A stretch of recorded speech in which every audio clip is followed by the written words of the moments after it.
Story with Binaca. सुनिए कहानी Binaca की जुबानी। लीजिए, हाजिर है विजयदान देथा की कहानी मजाक का रंग। एक नाई था और वो बड़ा ही कौतुकी और चंचल था। हजामत करने के साथ साथ लोगों के साथ वो विचित्र मजाक कर लिया करता था कि मूंछ तिरछी काट देता तो किसी की जुल्फ छोटी बड़ी कर देता, किसी के सिर के बालों की लच्छी छोड़ देता और यूं ही खाम ख्याली में उस्तरे के हल्के टपोरिये लगाकर उनसे माफी मांग लेता। वो अपने स्वभाव का पोषण किए बिना नहीं मानता। लोगों को भी आदत सी हो गई थी और ये सोचकर कि ये उसकी पुरानी लत है, वे भी परवाह नहीं करते थे। एक बार की बात है, उसने बाहर से आए हुए एक बनिए की हजामत बनाई।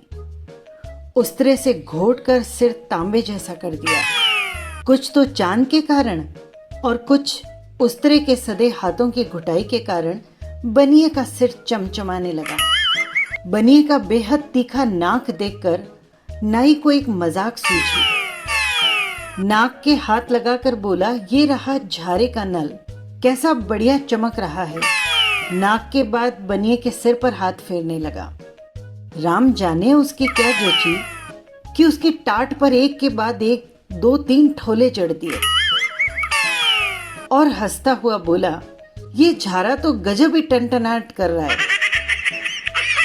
बनिया धीमे स्वभाव का होते हुए भी बेहद बुद्धिमान था। नाई के इस बेहुदी हरकत का उसने बोलकर कोई जवाब नहीं दिया।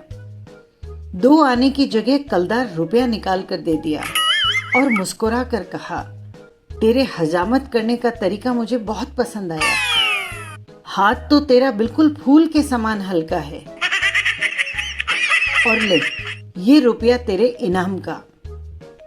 नाई ने खुश होकर रुपया ले लिया और सोचा, आज तो मेरे मजाक की बढ़िया बरकत हुई।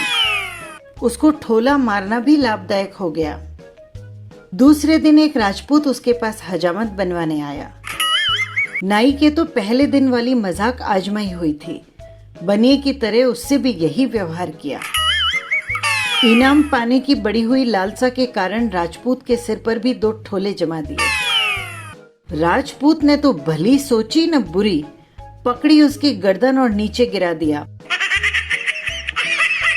छाती पर घुटना जमाकर जूतों से मारना शुरू किया और मार मार कर उसकी कुंदी बना दी।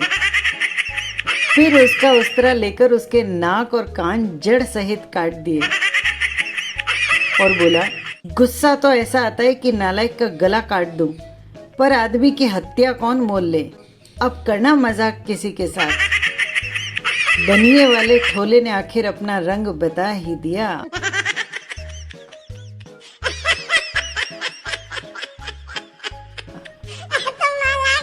इसी तरह हंसते और मुस्कुराते रहिए।